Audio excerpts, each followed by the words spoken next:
Hello guys, welcome back to WILDFilm episode 2. And today we have special guests, so let's roll in.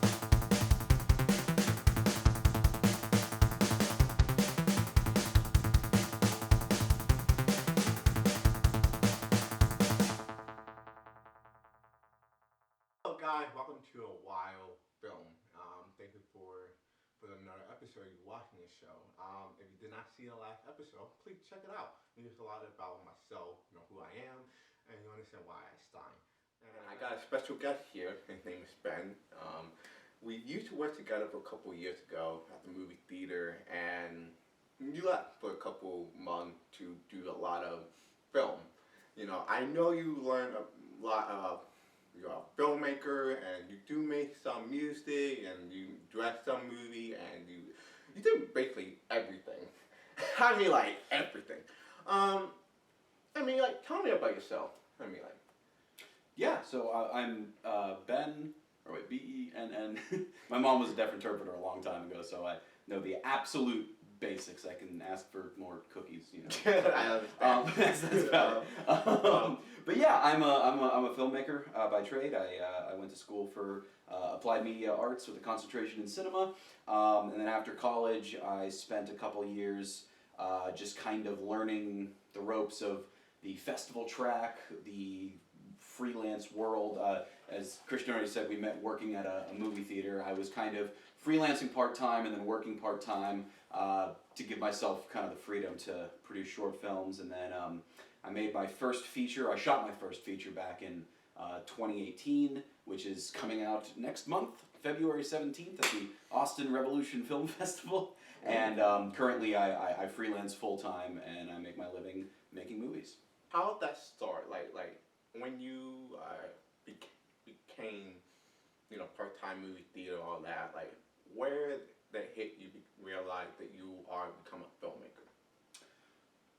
Where did I realize I became a filmmaker? Well, I'd like to think in a lot of ways I was a filmmaker even before that. I started making movies in high school. The thing that got me into it was a good friend of mine had shot a film as a class project, and my family had just gotten our first iMac computer, and so it came with iMovie on it. So he had a camera that he could shoot the film on, but he didn't have any way to edit it. So he brought it over to my house, and we kind of taught ourselves iMovie, and ended up, I've told this story before, we ended up editing for 13 hours straight, and we were like super, super hyped about it, and it was that kind of led me to see like, oh, this is probably something I want to keep doing. So I don't really know when the line was crossed between a guy that likes to make, films with his friends and like a real filmmaker. The first like really good film I made was in my junior year of college. I made a film that was called Cole the Robot, and that was kind of my breakout piece for a while.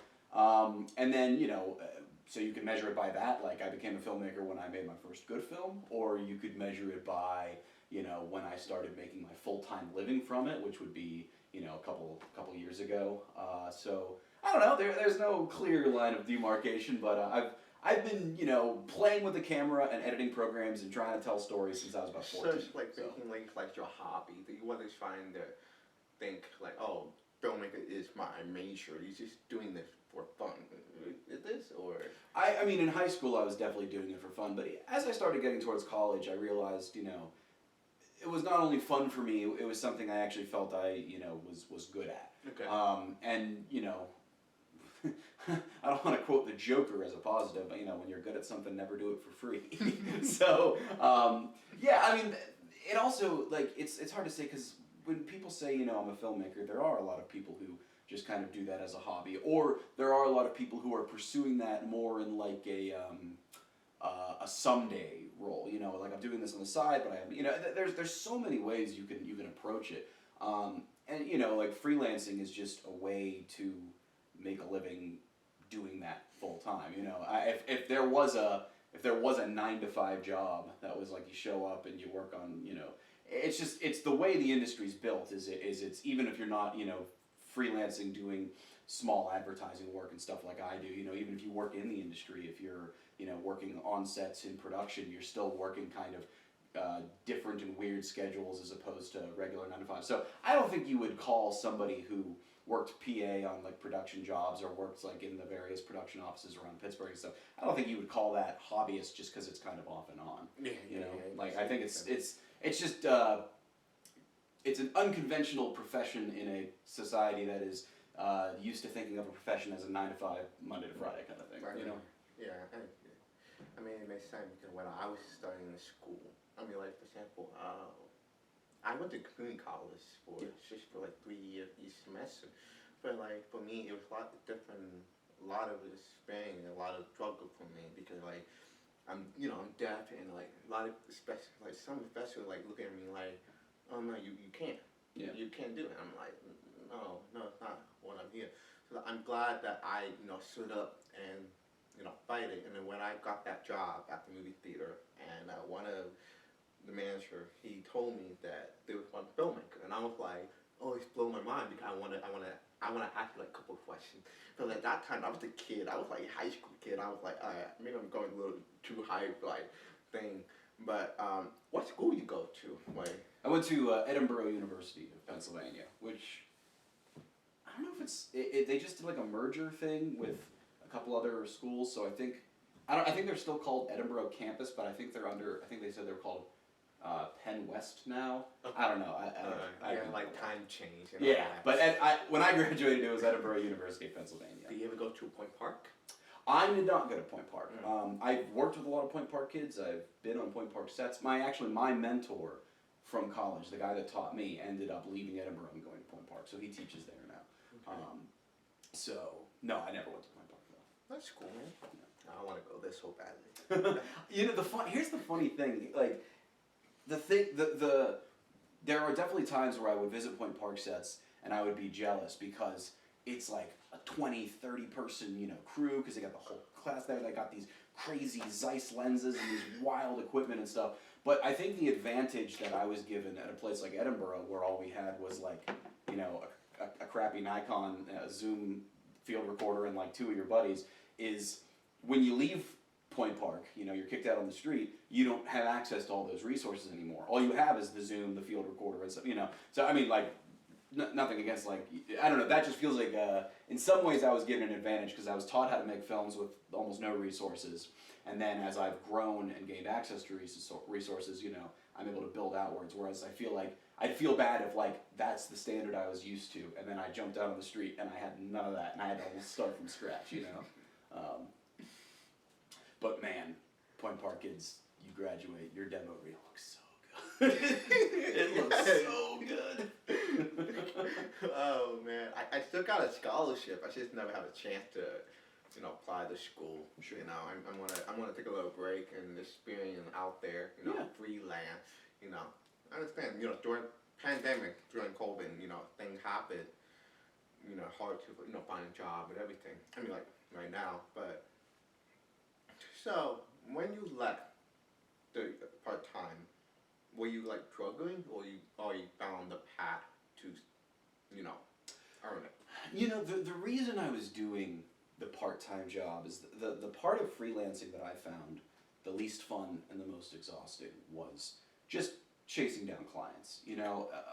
Sometimes you can find steady clients that give you work over long periods of time, but a lot of the work I did was one-off.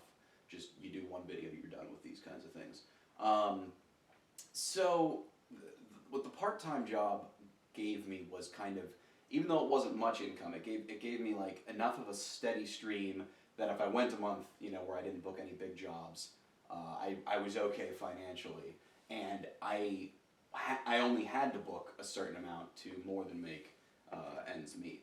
So it was kind of a nice balance for me. And, a job like the Manor gave me a lot of flexibility, which is the other thing I really enjoy about freelancing is the ability to kind of run my own schedule for the most part. So when I left the part-time and went into freelancing full-time, I actually, it was still technically freelancing, but I took a full-time position at a company that ended up going under because of COVID. And then I went from there into freelancing full-time, where actually I ended up finding a lot of work in COVID because there was a lot of live streaming needs and things like that. So that's where the vast majority of my work came, and then I've just been kind of building off that for the last year. Any tip for the young kid or the people who's just graduating college, like for me, because like I know like since I graduated 2020, during the pandemic happened, the pandemic is it was hard, and finding job and what I want looking for. Is there anything that maybe you can give me some tips and I could realize like, oh, do this way and not this way? Yeah. The tricky thing with giving generalized tips is everyone's situation is so different, and what everyone wants to do is so different. So it really depends on what you want to do. Like the first thing I always tell people is find your niche. Like find the aspect of filmmaking that most appeals to you and that you are best at. Like so, even if you want to do a little of everything, if you want to write, if you want to direct, if you want to film. Pick the one that's kind of going to be your moneymaker. So like for me, I'm an editor by trade. That's kind of my main thing. Editing's where I make most of my money. I still direct, I still write, I still do all sorts of other things. But when I'm, booking jobs and when I'm getting paid to do things, it's 98% of the time it's editing. So that's going to be, your moneymaker. And then you can pursue everything else on the side. Like, the short films that I make that I submit to film festivals aren't the things that make me money. It's the small, advertising and the live streaming and, filming weddings occasionally, that kind of thing. That's what actually pays the bills. And then basically I would just say like, again, figure out what your goal is. Because if all you want to do is make a living on movie sets, you've got a ton of opportunities available to you. You can jump on any set. If you're here in Pittsburgh, you can jump on any set as a PA, work your way into just about any department, and you can, make a fine hourly wage. If, you have more ambitions to tell your own stories, to make your own short films, to make your own feature films, whatever, well, you got to start collecting people and resources and, avenues to pursue that goal, So, as simple as the advice is just keep making things, because that's going to get your name out there, that's going to get you practice, that's going to get you practicing working with other people, which are going to help you actually, the core group you work with is going to be the core group you work with. I've seen that to be true in every filmmaking circle I've encountered. And also, man, technology is getting really good to the point where I think you're talking about, there's struggles with the pandemic and everything, with the isolation. I think as well as being just his absolute magnum opus, Bo Burnham's Inside was kind of a wake-up call for a lot of people of what can be accomplished with just one guy in a house, Like, I get that, Bo is a long-time professional entertainer, and he obviously has probably a little more experience with show lighting and with, production and stuff than the rest of us. But even so, like, the level of meticulous detail that show showed was pretty insane and pretty cool to see, kind of what's possible with limited resources. So find your niche, like find the thing you're going to become an expert at and make money at. Find your people, the people you're going to make movies with, and then whatever your dream is, just chase it. I guess that's what I'd say. Actually, that's all the tips that I'm doing right now. Yeah. It's like basically like I want to be cinematography, like the camera work and gaffer and lighting thing. And mostly I like to do camera because I can see the angle of the the different shot around it. Like I don't like people have like special skill, like you have like special skill, and I have more like visualizing. I can see around this thing, same content of being deaf, and a deaf person can see everything. Basically, you don't need to hear. Sure. And that's where I was like, that's what I want to do. And here's the funny thing: I want to become an actor. It's just like, in some way, like I don't know how to start, because I never took a drama class. I did one time in 7th grade and I quit because I felt like, I was so embarrassing that I don't understand people. And I realized, man, I should not do that, But then over the time when I was through high school and things got better. And like now I found what I want, and so I focus on the camera and just keep going, I'm going. And it's a funny thing also that if you did not see my last episode, I said on there that my brother, he's the one who woke me up because he's not a filmmaker. He's just a guy who's just working a car.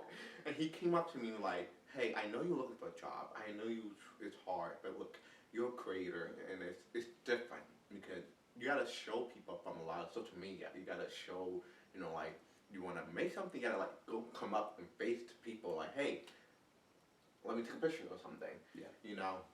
And it was very interesting. And I was like, he's right, even though he's not a filmmaker. And I told him like, I always wanted to become YouTube, and he was like, you got all the equipment you need. Just go start it. And I'm like, Yeah, people focus too much on obsessing over gear and equipment and stuff. Yeah. Like start making what you want with what you have. Yeah. And the more you work at it, the more that stuff will become available to you. Though I will say also, it's talking about just working another job or whatever. If you happen to be I've thought about this a lot recently. If you happen to be a brilliant mind at like sales or mechanical engineering or something where you could very quickly get into like a 6-figure income. If you want to be a filmmaker, you might just want to do that on the side, work a really high paying job for a few years, and just like save a bunch of money, and then because the guy with the money can you just be a small time producer, be the guy with the money, bring in everyone you want to play out your vision. So that's another. I did not take that path, but that's another path. yeah. Because I mean, any indie filmmaker will tell you, we're always looking for that guy with a disposable income that wants to invest in films, because someone's got to pay our crew, and usually we're on the list of people who need to get paid, not the people doing the paying. So, Do you ever have a dream to go to Hollywood? Yes and no. I'm way more inspired, and I find way more appealing the more kind of self-made indie side of things. I grew up, I was born just a few years too early to try and be a part of that initial surge of filmmaking YouTubers, like the Corridor Digital people, Freddie W, those kinds of things. And the way that those guys, kind of built things outside of the mainstream industry, and then and now like they exercise creative control in their work. That's the thing that's most appealing to me. Because you can go try to climb the Hollywood ladder, if you will, and you might make it. It's really, really unlikely. No matter how good you are, it's still really unlikely. But you could do that. But like everyone I know that works creatively in that space, I don't know. Like I don't want to sound too much like a hippie, but like it's it is so, for lack of a better word, like corporatized in a lot of ways. Like there's so many moving pieces and so many mouths to feed and bosses to please and this and that. Like, and I've heard so many horror stories of films just turning into these crazy mutated animals that I don't know. The point I'm trying to make is I prioritize and value the creative freedom that a more independent approach grants me, even if it grants me at times less resources and a lower budget and stuff. I'm willing to make that in the same way that I'm willing to make the trade a lot of the times. Like freelancing full time, I make a little less money than I might in certain full time positions, but I have a lot more freedom. Sometimes I'm just willing to make that trade. And there's other times. There's times in life where that's not what you're looking for at that time. But in terms of a creative approach, I'll almost always take creative autonomy over a lot of the more intricacies of Hollywood, I guess. So it's really interesting that a lot of people have different path and different dream and different thought and opinion. And like I said, I have no against your opinion and know what you are. Like a lot of people still a filmmaker. I'm still a filmmaker. I see myself as a filmmaker, even though I had a degree and you had a degree, and we both don't go to the same school, and we both are older. And there's still a lot of different technology, and it's really impressed that right now in this generation is better. It's now a better skill and better future, I guess. But do you have like any of the best film that you ever made over the year, like 48 Hour or anything that you did? Oh, the best film I've ever made? Best film that you never made, like it makes you like this is number one that you would never forget.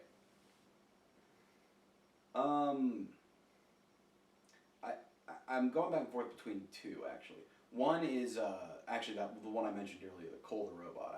I made it a long time ago. I made it in college, but I still really really love that film, and I feel like it's the closest I've ever gotten to true self-expression. I feel like it really is one of like when you mentioned earlier that I write music and I love writing music, but I'm not somebody who could ever be a professional musician or a professional songwriter because um, with films, if I had to, at the end of the day, I could sit down and I could force something out. You know, I could just work and work and work at it and it'd go.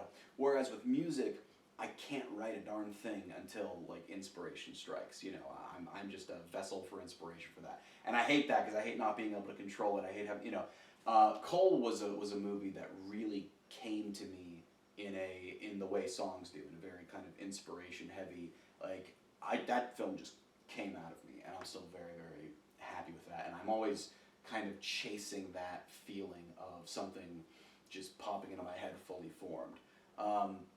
The other one though that I really like was actually, the one I did for the 48-hour film contest this last year, the Young One too. I have a team that I worked with. I've worked with them for a few years now. We're always aiming to be better, right? We're always trying to step our game up, do the next big thing, I love that feeling of like trying to always one up ourselves from last time. And this year you saw the film. It was a boxing movie, and it was that was good. You know what, man? When you just made that last year and this year, a 48-hour to compare, I mean, like, dude, in my thought, it cried. It's like I'm crying. Like, man, you made the amazing movie I ever seen during my timeline. Yeah. I don't know about the history, but like when I saw your compare from last year and this year, it's like that movie you just made for 48 hours is way better than life. Actually, no. I'm sorry. Both of them are really good. It's just like. It was, but that was the goal. Like, when I first did the 48 3 years ago, you know, we finished the film, and it was fun, and it was funny, and I was proud of it, and I, worked with some really talented people. There's some actors I'd never worked with before, and they were great. But it was pretty unpolished, it wasn't color corrected, the sound wasn't done very well, but we were like, you know what, that's what all 48s are like, but it wasn't. We were wrong, because we then went to Filmapalooza, and we saw the films from around the world, and they were so good. I mean, there were films I saw that weekend that were better than anything I'd ever made, and they made it in a weekend. It was absolutely, and it's that kind of like, it really was great. It lit a fire under us, and we were like, oh man, yeah, we're just like, so it was kind of in the same way that earlier I was saying, Bo Burnham's Inside showed what like one guy can do in one room with, some lights and a camera.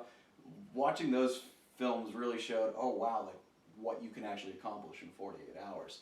And so we just kept aiming higher, and last year I thought we did a pretty good job with that with Past the Worst, but then this year, trying to build a boxing set and do all that crazy stuff, and the visual effects with the chess piece and like just all this stuff we did. I couldn't be happier with how that film turned out.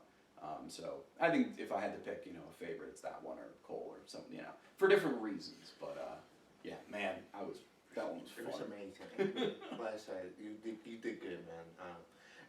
We go to the next one. If you don't know what 48 hours film, it's basically like you're doing the 3 days. I think is it 3 days or 2 days? It's 48 hours. You get your prompts on Friday at 7 p.m. You have to turn in a film by Sunday at 7 p.m. So 48 hours means you have 2 days to shooting all the film, and like for example on Friday, and there's different time, whatever the judges think, and they'll tell you a different time, and you have to shoot from. Like I would say I remember 7 o'clock p.m. and you had to do this all day until Sunday to finish it, and you can't edit the day before. Actually, you can, but you can't edit the day after because like close down and all that, and you can't film it weeks before the 48 hours. You do it from scratch. Yeah, you got it. You got to do everything. Yeah, writing all of it. Directing, and you gotta get all your group or your team. You gotta get all your crew. You gotta get the sound guy. You gotta get everyone in your team. And when you get on a team, you gotta do this and this and this in 2 days. And then when you up to the upload, and then that's all you gotta do. And you upload the screen. And I think for me, I remember it was 2 years ago. I didn't do last year, but 2 years ago when I was first 48 Hour, it was really cold weather, October month, and we were filming that, and oh my goodness, all the team were arguing and everything, and I'm like, man, that's 48 Hours? Man, I need to find a better team. But, and then I said to myself, I'm like, man, is there a way I could join Ben's team? We could like, I was really nervous because like, I'm a shy person sometimes, and it's hard for me like come up to you and like, hey, you're up to me. I'm sorry, what's the word? I up to you. Oh, you look up to me. Yeah, because like when I see you like you're at the top. I don't know why. Like even though we work together and everything, you're not too old, you're not too young. It's like, man, the way you are, like you're number one. I don't know. That's right. And it's like he's like my mentor in some way, even though he didn't really teach me anything. That's 48 Hour. Man. I know, that's hilarious. Mentor that doesn't teach. So, when you saw a movie recently, a month ago, we were starring Spider-Man No Way Home. When I saw, okay. Just let you know, if you did not see it, please skip. Or Snape kills Green Goblin. Yes. No. Yeah, it's really good, in my thought. But when we went to the movie together that night, Wednesday midnight show, and we all went there. Yeah. What do you think about it? What do you thought about it, man? So here's the thing. I am a big Spider-Man fan. He was my favorite superhero growing up. I didn't read a lot of comics as a kid, but I read all Spider-Man. The only two superheroes I really read comics of were Spider-Man and Daredevil. They're my two favorites.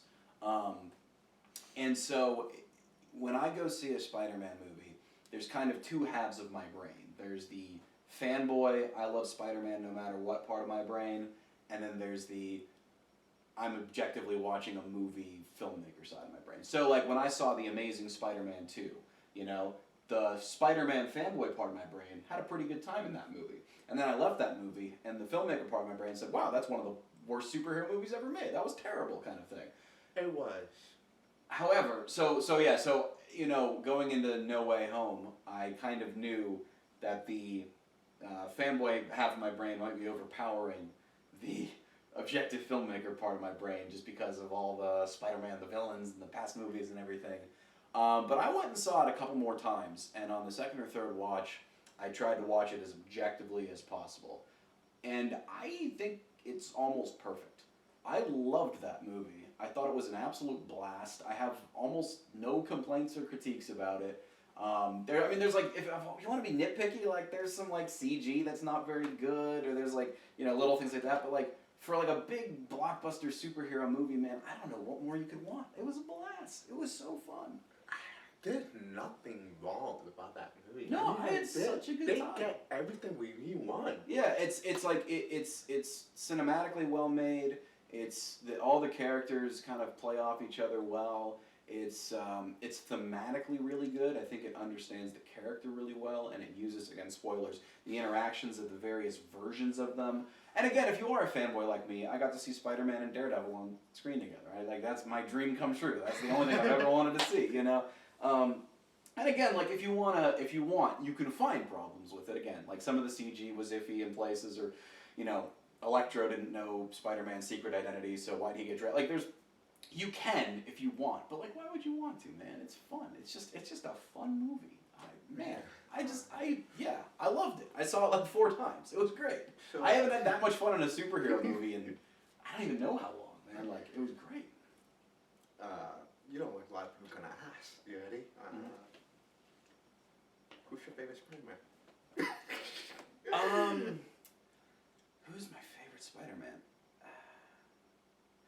Have you seen all 3 Spider-Man? I've seen every Spider-Man movie ever made. Honestly, I think Tom Holland fits the character best. I think what people say is true, that Tobey Maguire's a really good Peter Parker, and Andrew Garfield's a really good Spider-Man, but Tom Holland kind of balances the character really well. That's what I think. Okay. Though Into the Spider-Verse is...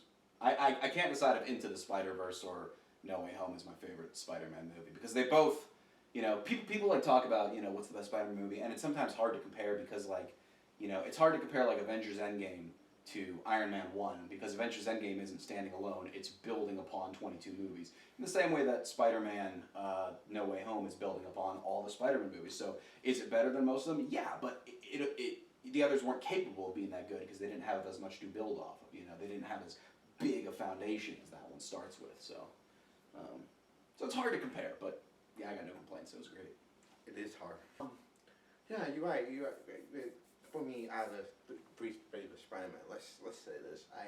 When I was growing up, my parents, I don't know how this started, but I remember I was like a Spider-Man. I have a comic book. I got all the movie, all the TV show. I got Disney Plus. I can literally watch the PvP anytime.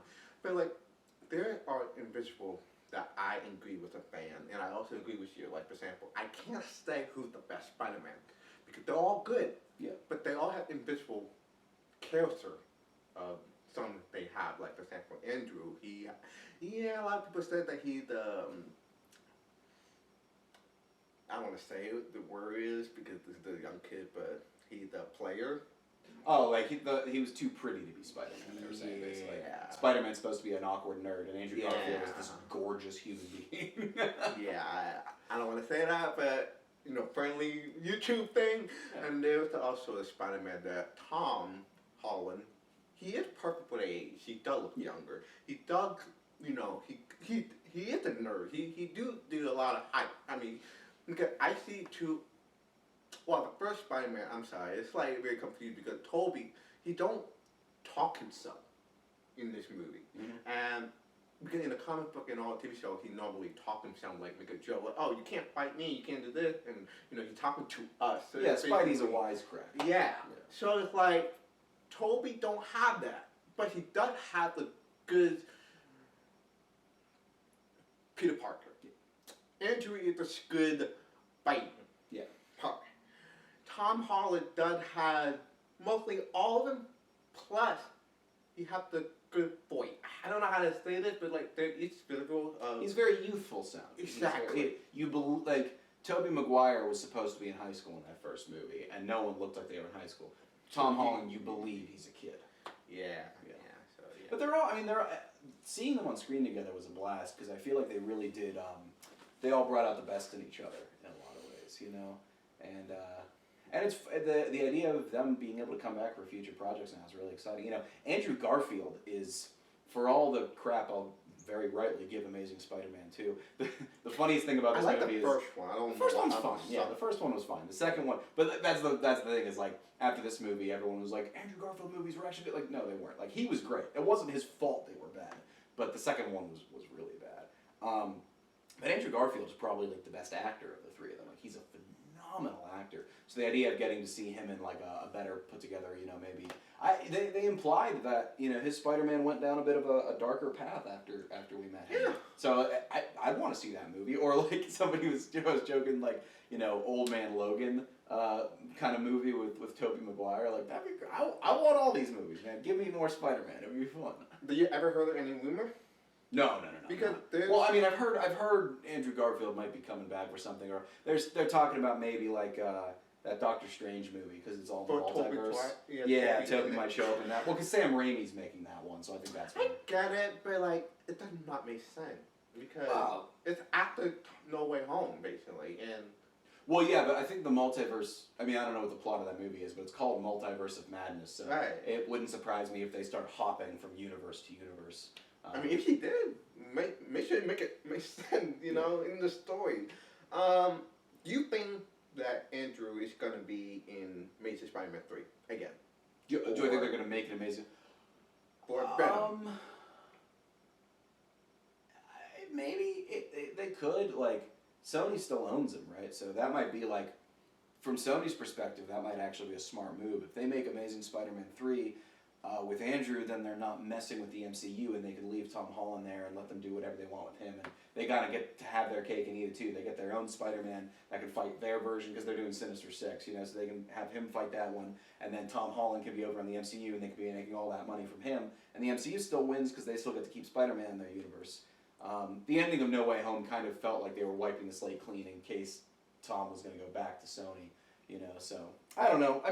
I could speculate all day. They could do anything they want. Do you think it was a little confusing if there would be two Spider-Man right now back and forth from Marvel and Sony? I mean, no more confusing than having Venom that has nothing to do with Spider-Man. I mean, Venom is a Spider-Man character, and he's off on his own doing his own thing. They're making a friggin' Kraven the Hunter movie that's not going to have Spider-Man in it, presumably. So, like, you know, if they can do that, and like the people, maybe people would be confused, but also they'd still go see the movie. So who cares? Are you a Star Wars fan? Yeah, I love Star Wars. Tell me about it, because I saw you post something on Facebook. you want me to trash Book of Boba Fett on camera?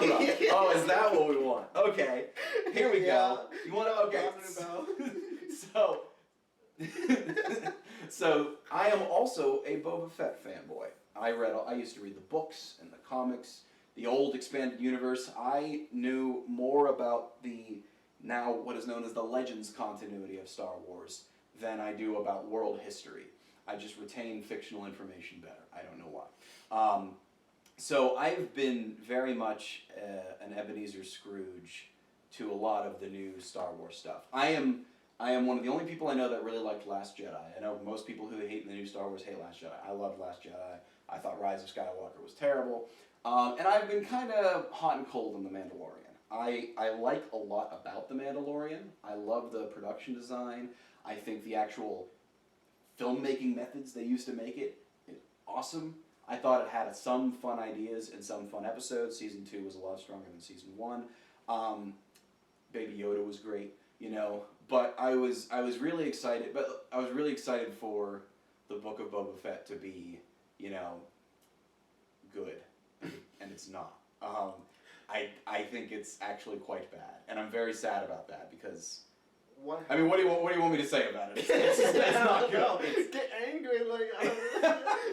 Okay. When I saw it, I was like, oh no. All right. I'll put it this way. Okay, so Boba Fett, if we're going by the old canon, Boba Fett has a lot of lore about him, right? He's a loner. He's a bounty hunter. He's not like evil, but he's not a good guy. He never takes his helmet off. He's very mysterious. He's very he doesn't speak a lot. He's like the archetypal loner. Like, he is on his own. He lives on his ship. He hates people. He goes months without having, you know. So, like, that's like the Boba Fett we know. Now, if you're just going by what is now canon, that's all thrown out the window. The only thing we know about Boba Fett is he has 5 lines in Empire Strikes Back, and he has 1 line in Return of the Jedi, and that line is, ah, as he crashes into the ship and rolls into the, you know. So this show kind of had to set his characterization. It had to tell us who he is as a person, what he wants, what his motivations are and stuff. Because all we know about him in this new canon again is he's the guy that tracked down and captured Han Solo for Jabba the Hutt. He's one of Jabba the Hutt's goons, right? So, like, what do people like about Boba Fett? He's got really cool armor. He's mysterious. He's a badass. He says almost, you know, so I don't get why they're taking a character like that and trying to make him like the Godfather. The comparison I've been saying is like, it's like if you took James Bond and someone was like, oh, everyone likes James Bond. What if we made him an office manager in a law firm? And he doesn't shoot anybody, and he doesn't flirt with anybody, and he's kind of naive and bad at it. Like Boba Fett like shows up in the show, and he's like, I'm going to be a crime boss now. And he lives in a big palace with like 2 employees, and just walks around town and is like, I'm in charge. And everyone's like, sure you are. And then he doesn't do anything, and then someone tries to punch him, and then he goes and like, it's like, it's just, I don't get what they're trying to, or I do get what they're trying to do. I don't get why they're not doing it well. Like, and just some of the, oh man, the production design is just like, it's weaker than The Mandalorian, which I don't get because I figured this would have a comparable budget. And then some of the choices, like that biker gang with the chrome vehicles that look like a bunch of TikTok cosplayers ripped out of some Blade Runner fanfic. Like, what the heck is that? What? These guys don't, like the whole aesthetic of Star Wars is analog and it feels real. The whole aesthetic of Tatooine is dust and sand. And you got these shiny, pressed suits, not a spot, a speck of dust on their pristine jackets with their stupid, like, you know, Toys R Us laser eyes. Like, Why? It just doesn't fit the universe. It's like if you had Lord of the Rings and you put the Iron Giant in Lord of the Rings, and you're just like, these are both really cool, but they don't go together at all, you know? So I don't know, man. It's right. I mean, they think Pedro Pascal's Mando is going to show up. When this is being filmed, we're on episode 4. We think. I don't care. Okay, well, we think Mando's going to show up in episode 5. So maybe that'll be fun. Maybe we'll get some fun cameos or something. But also they spent half this season developing the Tusken Raider characters, and then they just spoilers. Developing the Tusken Raider characters, and then they just kill them off screen, and it's like, okay, that's over. Episode 4, everything Boba says about what's happened so far in the story, I realized episode 4 should have been the pilot because it sets up his motivations. We're 4 episodes in, we don't know his motivations yet. It gives the backstory. If we're not going to do anything with the Tuskens, if we're just going to kill them off, it might as well just be a line where Boba says, "Oh, the Tuskens took me in and trained me as one of their own, and then these guys killed them, and now I'm going to go kill them." You know, you could have skipped the first 3 episodes and just had this episode been the pilot, and we would have started off way stronger than all this wasted time. It's like an entire show that feels like half-baked filler, and it's very disappointing. So it's going to fall down again, and you think the Star Wars TV show going to get better for the next episode? Do you think Boba's gonna get? I don't know. It's like at what point does it? I don't really know if it matters at this point. You know, we're halfway through the show and it's all been bad. How many episodes are there? I think there's gonna be 8. Okay, and we're on 4. Yeah, we're on 4. So it's so even if we get a couple good episodes, it just I don't know. These new Star Wars shows seem terrified of making impactful choices. It feels like all the stories are written in a way that can be very easily ignored or retconned if the next person wants to come in and change everything, you know? In the books, not that just oh, the books are better, but main characters would die, or governments would be overthrown, or planets would change ownership, or stuff like that. So there'd be consequential decisions, and this new universe seems kind of averse to doing that. So Tamura Morrison, I don't know if I'm pronouncing that right, but the guy that plays Boba, that dude could read the phone book and I would listen. I love his voice so much. I think he's awesome, but I think he's best used. He'd be best used as the guy in the corner with the helmet on, saying the few words. When he got all giddy about petting a rancor, he's I want to ride it. I'm like, okay, this is just I don't know what's happening. I don't know what's happening.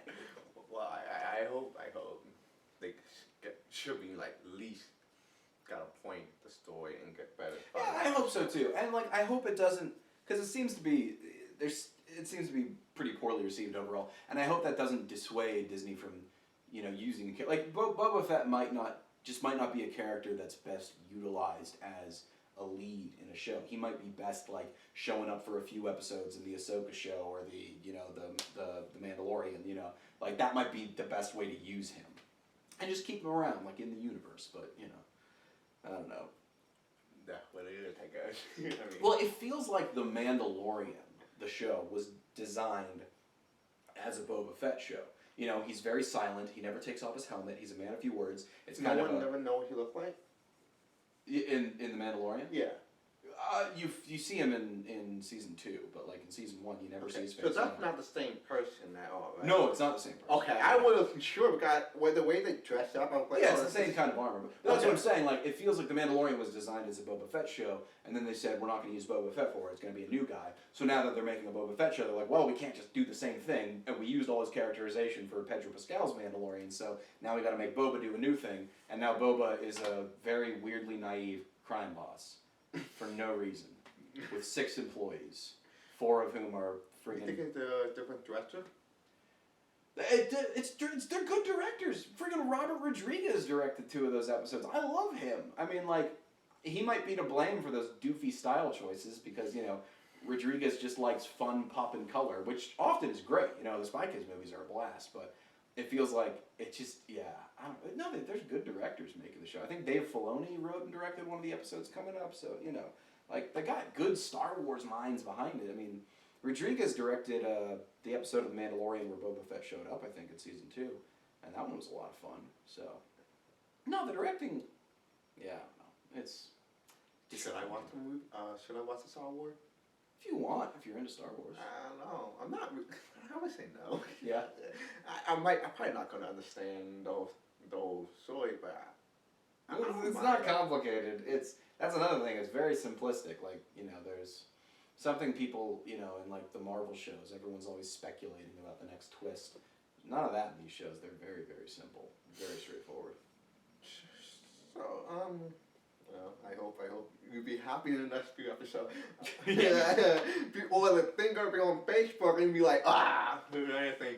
But Well, now the internet knows my thoughts. So, Tamara Morrison, I love you. Please, you're a great Boba Fett. I'm sorry this writing is doing this to you. I don't care. I do. Marvel. Are you a Marvel fan? Sure. Yeah. I mean, like I'll watch all the stuff. Are you okay? Any movie that you looking forward to? Any Marvel movie? I mean, it could be not have to be Marvel, but like general movies coming out. The movie I'm most looking forward to right now is Everything Everywhere All at Once by Daniels. Daniels, I always forget. They both have Daniel in the name. One of them is, I think Daniel's one of their last names and one of their first names. It's two directors. Okay. They made the movie Swiss Army Man. Okay. Their stuff is just so weird and wonderful, and they're most famous for something most people don't know they made. They made the Turn Down for What music video. Which music video? No, Turn Down for What. Okay. Where the guy's like hip thrusting through the roof and like destroying everything. Yeah, it's hysterical. They're amazing, and the trailer just dropped for their next movie, Everything Everywhere All at Once, and it just looks like so them. And yeah, so I don't know when that's getting a wide release. I think it's like debuting at a festival next month or something. But oh man, that is easily my most anticipated movie. That's the only movie you want to see that. Yeah, I would be happy to delete like every movie coming out if it meant I got to see that one tomorrow. How about the Batman movie coming out in March 4th, 2020? Oh yeah, that'll be fun. I like Batman. Robert Pattinson's a great actor. He's fully, I think, gotten out of the shadow of Twilight. Darkest Side and I've heard it's like going to be 3 hours long too, which is crazy. So I hope it's good. I mean, have to, but it's all different villains. Yeah, there's a lot of characters. So we'll see, man. I mean, who's directing that one? Matt? No, not Matt. Who's the guy making that one? I forget his name. Reeves. Matt Reeves? Is that him? I think so. Yeah. Anyway, he's a good filmmaker, so I'm looking forward to it. You ever met him? I don't know why. No, I made eye contact with David Fincher once. That was funny. Okay. No. I don't know a lot of famous people. I think what other movies coming out this year? Doctor Strange. Yeah, Doctor Strange will be fun. I mean, I'm in on the Marvel movies. I'm glad they're doing all the multiverse stuff. I think that's a lot of fun. I don't know if I should watch it. I mean, it's I don't know. It's just too many. I don't know. I mean, at this point, it's like a TV show, and I've seen all the episodes, so I might as well keep watching. Yeah. I heard a rumor. I was looking up, Instagram, Facebook, and it's just a random thing popping up, right? And they said that Doctor Strange is supposed to be a lot of special guest actors. Yeah, there could be cameos in that one. So my question for you, like for example, if you're gonna see this movie, do you think or hope that X-Men?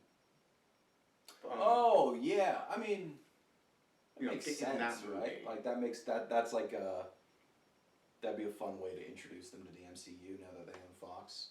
I could totally see them doing that. Okay. Yeah, that could be fun if it's done well. Okay. And also I heard other rumor too, like I said, I'm just letting you know, dropping in there. Tom Cruise is going to become an Iron Man in that movie. So, what do you think about that? I doubt it. Thank you. I mean, that could be like a joke. Like maybe like for a second, like they go to a universe where Tom Cruise is Iron Man, but I don't see him. Yeah, I don't see him in that. You know, I want that to happen now. 'Cause that'd be so weird.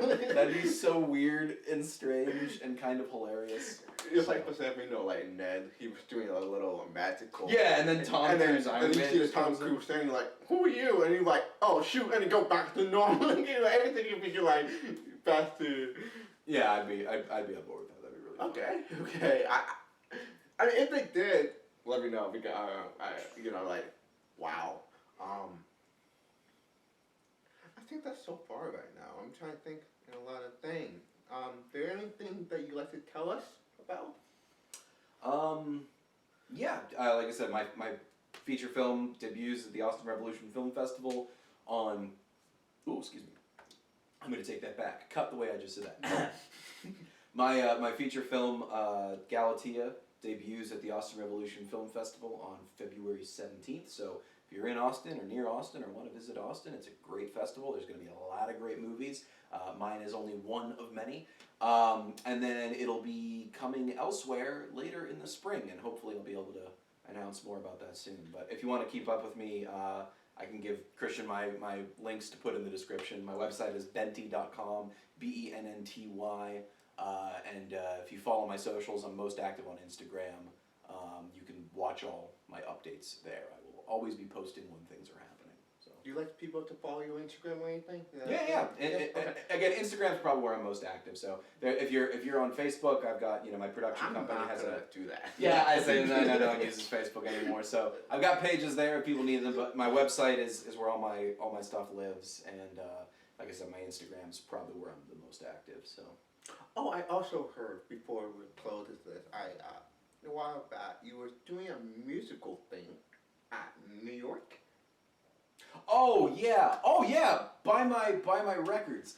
I'm doing a collaboration with a company called Least of All. They do live recording sessions that are recorded directly to 7-inch length vinyls. So you can pre-order those. We'll not be making more of them. So whatever we order beforehand will be what we're shipping out. So I'll be going to Brooklyn to record that at the very end of February. So if you want one, buy it sometime between now and February. I've got 4 of my songs available. You can find the link for that on my website. It's right at the top. If you click on my website, you'll have a little thing that says my lease. But yeah, Least of All, really cool of them. They reached out to me. I like their stuff. I'm looking forward to that. I haven't been to New York City in a while, so. Don't worry about it. We got everything down in the description below. He would give me all the info, all that great coming up in the future in February. I'm really happy for you, man. Thank you. I mean, like, you did a great job. And congratulations, you got married recently. I did. Oh man, her wife's also a filmmaker. But don't worry about that. I did ask her to join this interview. She's gonna think about it, but she's actually working on a film today. She's doing sound design right as we speak. So. Well, I don't want to know about that yet. No. Website, go to tripping down below, and there will be a lot of info. I'm very appreciative. I'm really, very appreciative. Yeah, no problem, dude. Like my channel right down below. Get a notification bell, get a thumbs up, comment up, share with your friends and family. And as always, if I can't do it, I know you can. Check it out the next episode you missed out.